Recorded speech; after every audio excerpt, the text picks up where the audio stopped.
नमस्कार दोस्तों आप सभी का मेरे चैनल में फिर से स्वागत है। दोस्तों आज जो मैं कहानी लेकर आई हूँ उसका टाइटल है सब कुछ यहीं रह जाएगा। दोस्तों आपने ऐसे बहुत से लोग देखे होंगे जो अपनी पूरी ज़िंदगी धन कमाने में लगा देते हैं। ना वो अच्छा पहनते हैं और ना ही वो अच्छा खाते हैं।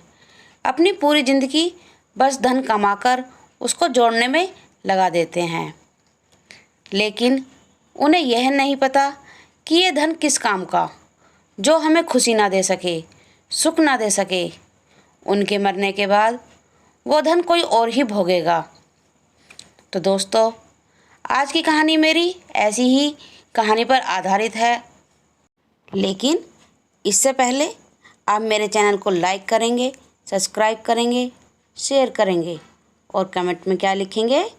जय श्री राधे। तो दोस्तों शुरू करते हैं आज की कहानी। एक राज्य में एक बार एक सन्यासी आया और सीधा राजा के महल में चला गया।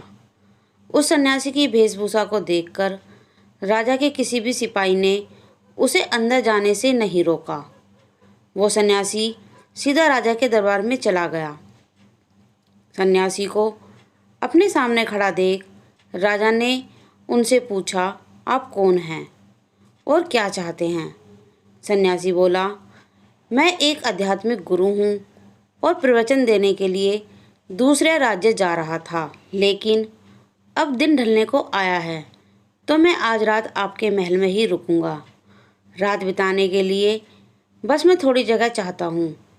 सन्यासी की बात सुनकर राजा बोला, ये एक राजा का महल है, कोई विश्राम स्थल नहीं जो आप यहाँ रात में रुकना चाहते हैं। आप बाहर जाइए, वहाँ रहने की आपको कोई ना कोई जगह मिल जाएगी। सन्यासी ने राजा से फिर प्रश्न किया, महाराज क्या मैं जान सकता हूँ कि आपसे पहले ये महल किसका था? राजा बोला, मेरे पिता का था, क्योंकि मुझसे पहले वही राजा थे।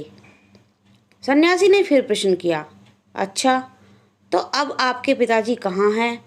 राजा बोला, अब तो वह इस दुनिया में नहीं रहे।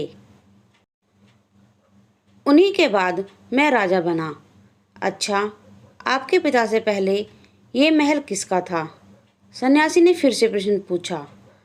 राजा को अब गुस्सा आने लगा, लेकिन फिर भी उसने शांत होकर जवाब दिया, मेरे पिता से पहले यह महल मेरे दादाजी का था और अब वो भी इस दुनिया में नहीं है।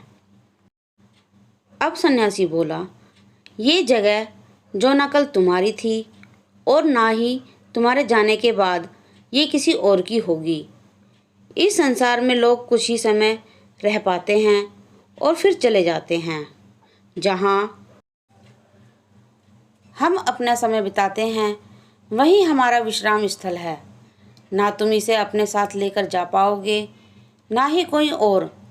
बताओ, यह महल एक विश्राम स्थल नहीं है तो और क्या है? राजा उनकी बात समझ गया और हाथ जोड़कर माफ़ी मांगने लगा। उसने सन्यासी को रुकने की जगह दे दी।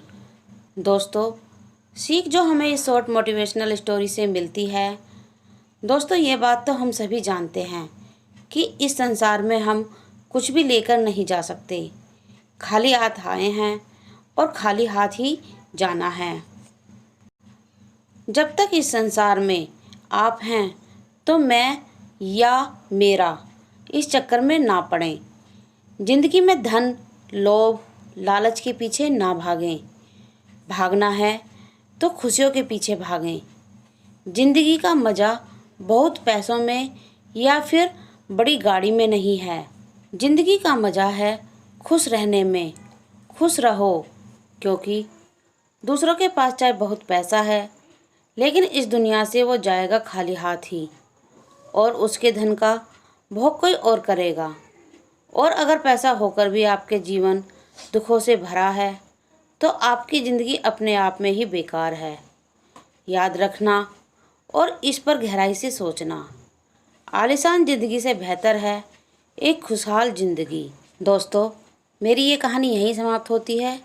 अगर आपको ये कहानी अच्छी लगी तो प्लीज़ मेरे चैनल को सब्सक्राइब करें, लाइक करें, कमेंट करें और बेल आइकन ज़रूर दबाएं, जिससे कि मेरी नई नई कहानी आप तक पहुंच सके। धन्यवाद।